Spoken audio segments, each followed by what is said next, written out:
Hello everyone, ayan. So, for today's menu, gagawa tayo ng burger steak. Ayan.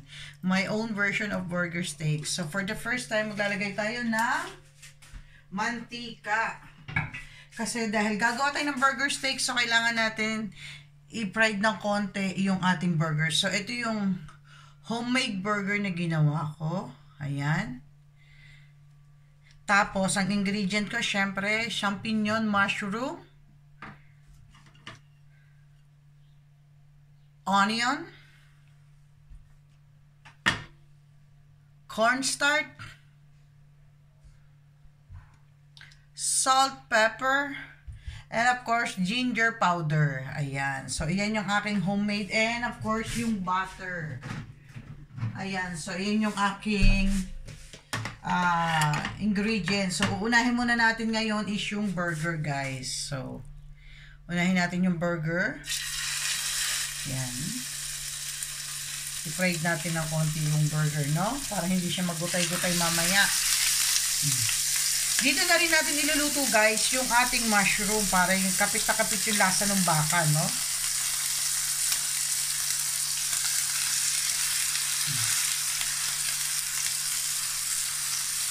Yan.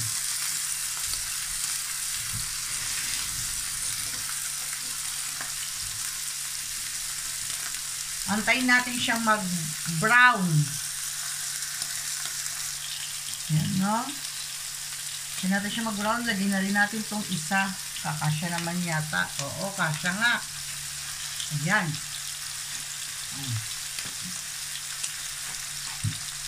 So, kayaan natin siyang mag-golden brown lahat. Tapos, aahunin natin. And then, tsaka natin igigisa yung mushroom champignon. Ayan, dahil sa medyo brown na siguro to, no?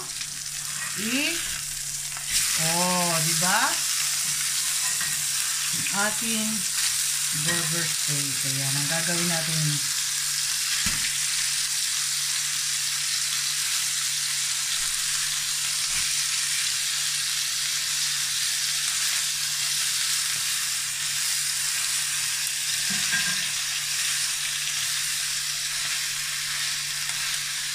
Ayan. Kagaya na itong nauna, pagbabrown din natin siya uli, guys.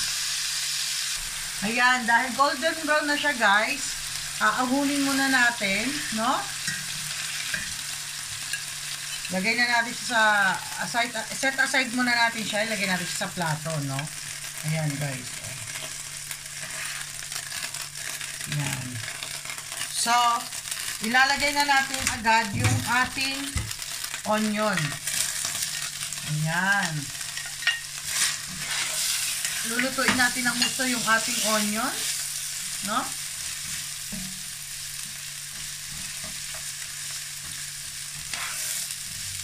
Para at least dito ko siya iniluto, guys, para mas malasang malasa yung ating burger steak, no?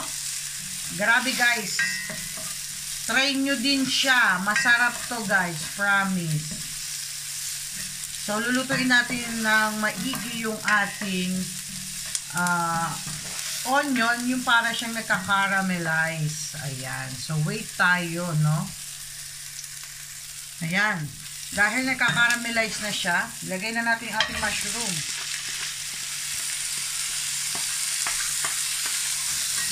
Ayan.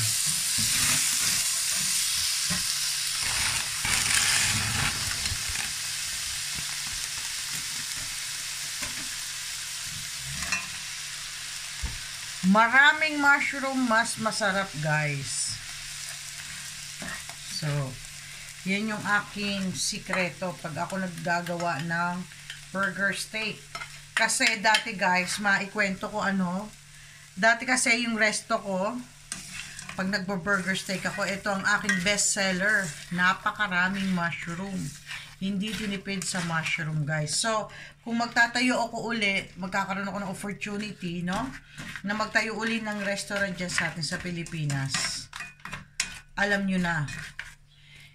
Sulit yung bayad ninyo sa kinakain nyo, no? Ayan. So, antayin natin siyang kumulo ng konti kasi nga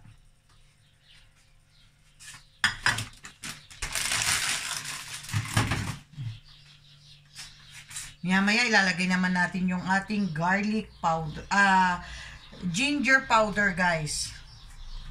Para mas masarap. Then, pag alam na natin okay na yung mushroom, ilagay na natin yung ating burger. Beef burger. Ayan. So, at least guys, magkaroon kayo ng mga idea-idea. Yan. Pakuluin lang natin siya ng konti. Ano? Ayan, dahil kulo na siya, guys. Ayan. Kumulo na yung ating mushroom. Diba? So, nagtubig siya ng sarili niya. Dahil sa kumukulo na siya ngayon, guys, maglalagay tayo ng konting wine. So, ilalagay natin dito, no, guys, kasi bawal ipakita yung pangalan. So, magbubuhos tayo ng 1 sandok ng white wine. Yan, para lang sa aroma yan. So, and then, ilalagay natin yung salt and pepper.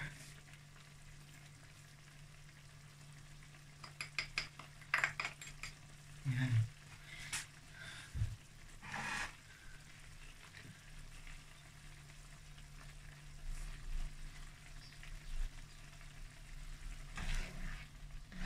Haluin na natin. Ngayon, maglagay tayo ng 100 grams of butter. Ayan. 100 grams lang siya, guys. So, iyan yung aking nilalagay. Yung iba kasi, mas maraming butter, mas masarap, no? Pero sa akin, ito ang gawa ko. Unsalted butter, 100 grams. Ayan. So,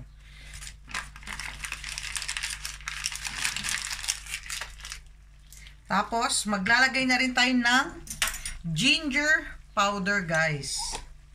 Ng 1 kutsaritang ginger. Ayan, ginger powder, guys. So, yan yung ating, antayin natin siya muling kumulo, and then after, ilalagay naman natin na yung burger. No? Ayan. Pakuluin pa lang natin siya. Tunawin natin yung butter. Ayan, guys. Grabe. Naku, guys, pag natikman nyo to, sauce pa lang ulam na.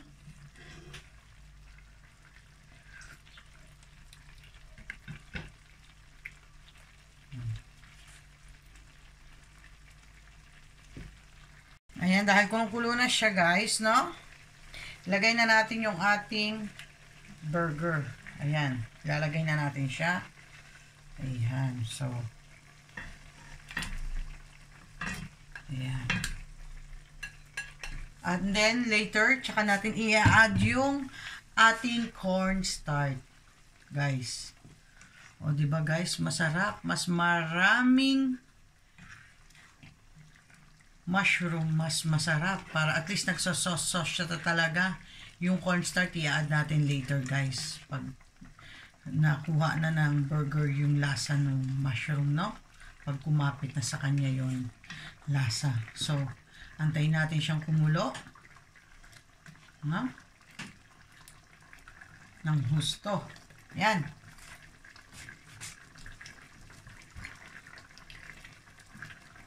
So, takpan muna natin for 5 minutes.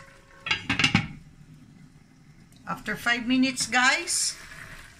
Uy. Ayan na. No? So, ilalagay na natin yung ating cornstarch. Dahil luto na yung ating beef burger steak with mushroom. Ayan. So, dahan-dahan lang, ano, guys, ang lagay, no? Ito yun, no? Dahan-dahan. Hanggang sa maging malapot siya, guys.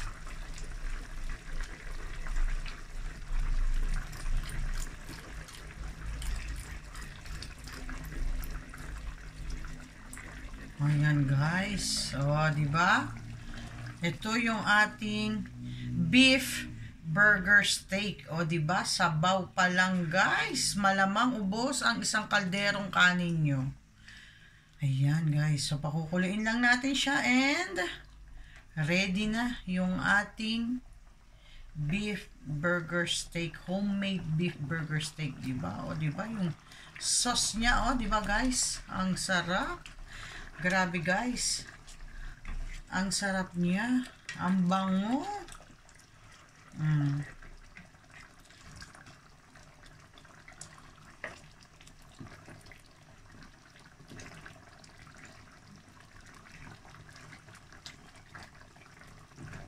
Ayan guys, pag naulangan naman kayo sa paminta, no, magdagdag kayo, kagaya ako, magdadagdag ako ng konting paminta kasi konti lang din yung inilagay ko. So, magdadagdag tayo ng paminta.